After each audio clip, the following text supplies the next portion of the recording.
importante en la comprensión del proceso evolutivo del ser humano.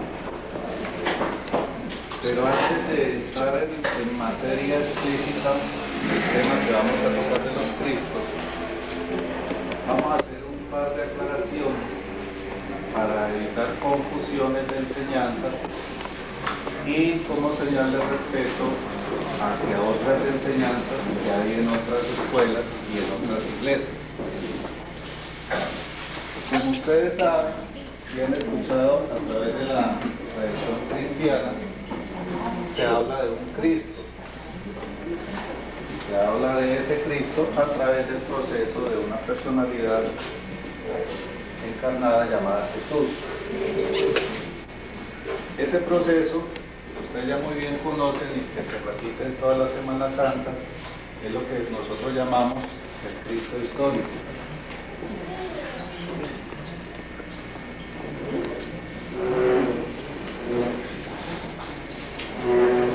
Este Cristo histórico tiene un fundamento de enseñanza de nivel grupal.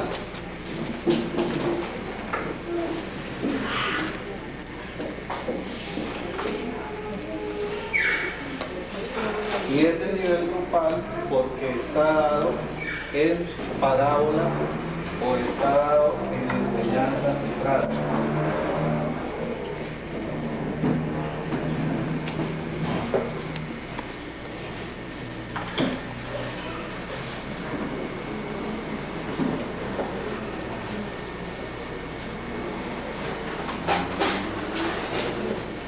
Es muy importante comprender esta primera parte para que nos demos cuenta como humanidad qué enseñanza es la que hemos venido repitiendo desde hace 20 siglos. Y también como señal de respeto a esta enseñanza dada en las escuelas cristianas, por cuanto no es nuestra intención demeritar ninguna enseñanza ni tampoco ir en contra de ninguna enseñanza. Pero sí queremos dar la claridad para que se comprenda qué es lo que nosotros queremos compartir en este proceso del Seminario de los Cristos y cómo aquí se habla de un solo Cristo y cómo nosotros nos atrevemos a hablar aquí de varios Cristos.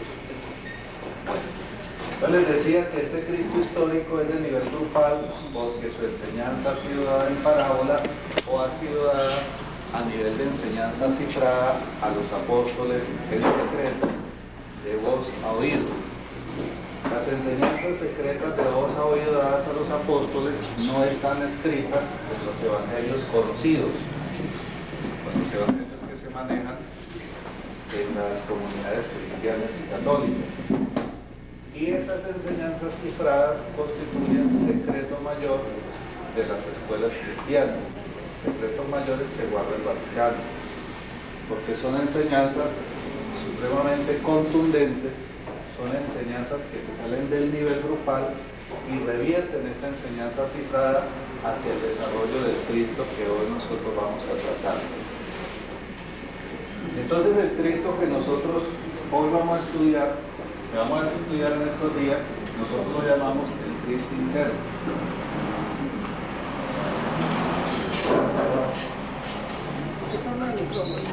Este Cristo interno se refiere a la aplicación del Cristo histórico a nivel individual. En la enseñanza de nivel grupal, el Cristo es externo, el Cristo nos hace favores, el Cristo nos salva, el Cristo nos libera, el Cristo nos resuelve todos los problemas, ¿cierto? Porque para eso es Cristo y para eso fue acogido por los hombres como un hijo de Dios. Pero esta es una enseñanza que tiene muchos cuestionamientos, que cualquier persona creyente debería hacérselos, pero como en la misma enseñanza se prohíbe hacer esos cuestionamientos porque son dogmas de fe, entonces la comunidad que participa de estas enseñanzas no se cuestiona, pero igualmente es cuestionable. Por ejemplo, se atribuye un poder liberador a este Cristo histórico basado en una interpretación dada por alguno de sus seguidores siglos después de la enseñanza original o de la encarnación del proceso vivido por Jesús. Entonces, son interpretaciones posteriores, no las enseñanzas dadas por él, las que le atribuyen a Jesús el proceso divino. ¿Cierto? Fue en un concilio, creo que en el concilio V, donde se estableció, porque había la discusión en la iglesia sobre si Jesús era humano o era divino, hasta que se reunieron las máximas jerarquías de la iglesia católica y de la iglesia cristiana y determinaron que Jesús sí era hijo de Dios, pero fue una decisión posterior, muchos siglos después de haberse dado este proceso. Como ustedes sabrán también, inclusive en las escuelas judías, se enseña que Jesús es simplemente un profeta, como cualquier otro, como cualquiera de los tantos que hay en el proceso de evolución de la humanidad. Y los judíos, por ejemplo, esperan nuevamente a su Salvador, para ellos no ha llegado. Entonces, abriendo este panorama de enseñanzas, nosotros nos atrevemos a compartir con ustedes las enseñanzas del Cristo interno. ¿De dónde nace la enseñanza del Cristo interno? De una consideración de aplicación práctica de la fe que hemos recibido en enseñanza de las escuelas espirituales. Si en este Cristo histórico Él es el que me resuelve todos los problemas, haciendo una comparación exagerada, es como si el médico tuviera que ponerse las inyecciones para que yo me mejorara. ¿Cierto? Siendo un poquito exagerado. El médico nos hace el diagnóstico y nos da una receta o récipe donde nos dice: Señor, usted tiene que seguir estos pasos para que usted se alivie. Pero no es que el médico se va a poner todas las inyecciones que nos manda. Imagínense el pobre médico poniéndole todas las inyecciones de los pacientes. Dirán ustedes: ah, no, pero es que para eso este Cristo es hijo de Dios. Ahí es donde empieza un poquito la confrontación del criterio para entender qué es lo que se está siguiendo como dogma de fe. Entonces, aquí el médico tiene que ponerse las inyecciones para que el paciente se mejore. Aquí, en el Cristo interno, el paciente tiene que ponerse las inyecciones, y no por correspondencia, sino en carne propia, en carne viva, y tiene que vivir su propio proceso. Entonces son dos vías de enseñanza muy distintas. Para nosotros, este proceso del Cristo histórico es muy respetable porque tiene fundamento para el Cristo interno. Pero en el Cristo histórico, nosotros no podemos llegar al proceso de decir que otro es el que nos resuelve el problema. Se pueden hacer unos cuestionamientos interesantes. Ustedes se acuerdan que en las enseñanzas del Cristo, Él resucitó a Lázaro. Entonces pregúntense ustedes, ¿por qué Él no resucitó a todos los muertos, sino a los amigos de Él?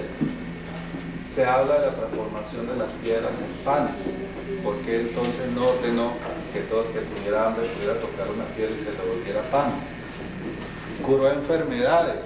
¿Por qué no dejó la receta para que todo el que quisiera curarse simplemente se curara? Entonces, cuando uno empieza a hacer esos cuestionamientos, uno empieza a decir: ¿qué es lo que yo estoy creyendo? ¿Hasta dónde yo estoy repitiendo lo que los demás han concebido por mí? No queremos decir que en esa concepción de Jesús como hijo de Dios, los jerarcas mayores de la iglesia se hayan equivocado. No, porque esto es un proceso humanidad.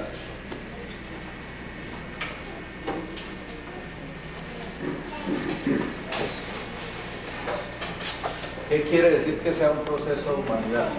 Quiere decir que cada ciertos ciclos se dan a nivel cósmico aperturas de vibraciones a nivel mental y espiritual para que la humanidad pueda comprender qué es lo que está viviendo.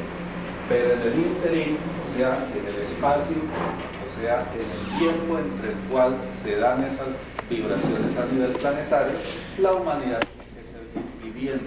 y tiene que seguir produciendo la energía planetaria.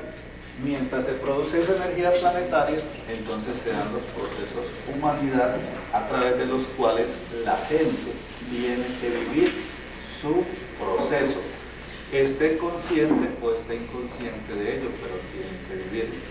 Entonces, en este proceso humanidad, ustedes saben, se desarrollan los procesos de fe, se desarrollan los dogmas de fe, en los cuales no debo cuestionar, no debo preguntar, sino simplemente creer. Como les digo, es muy respetable para nosotros como proceso humanidad, no lo cuestionamos, simplemente hacemos la claridad para nosotros poder traerlos al proceso del Cristo interno que hoy vamos a marcar. También es muy importante dentro de este proceso de humanidad cuestionar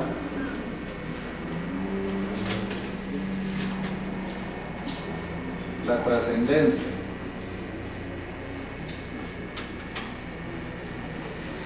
Del proceso. ¿Cuándo se da el cuestionamiento de la trascendencia del proceso? Cuando la humanidad, cuando las personas a través de sus múltiples encarnaciones van logrando un proceso de concientización espiritual y van queriendo ver los resultados reales y completos de su evolución. Entonces, en el cuestionamiento de la trascendencia, uno empieza a reestudiar nuevamente las enseñanzas dejadas por los maestros, en este caso Jesús, y empieza a buscarle el fondo mayor de la enseñanza. Porque es que cuando la gente no está interesada, sino en que le curen el dolor y la enfermedad, en que le den una solución para después de la muerte, en que le quiten el hambre, etcétera, entonces la gente no necesita tener una enseñanza trascendente, sino simplemente necesita una solución, necesita una aspirina, necesita una inyección, que aunque le duele un poquito, ahí mismo le quita el dolor. Pero cuando ya le ha pasado el dolor, cuando ya ha vivido el proceso de humanidad, entonces el mismo ser humano empieza a cuestionarse. ¿Qué estoy haciendo en este mundo? ¿Por qué yo tengo que creer? ¿Qué es lo que realmente a mí me salva? ¿Por qué el trabajo de otro me va a salvar a mí? Etcétera.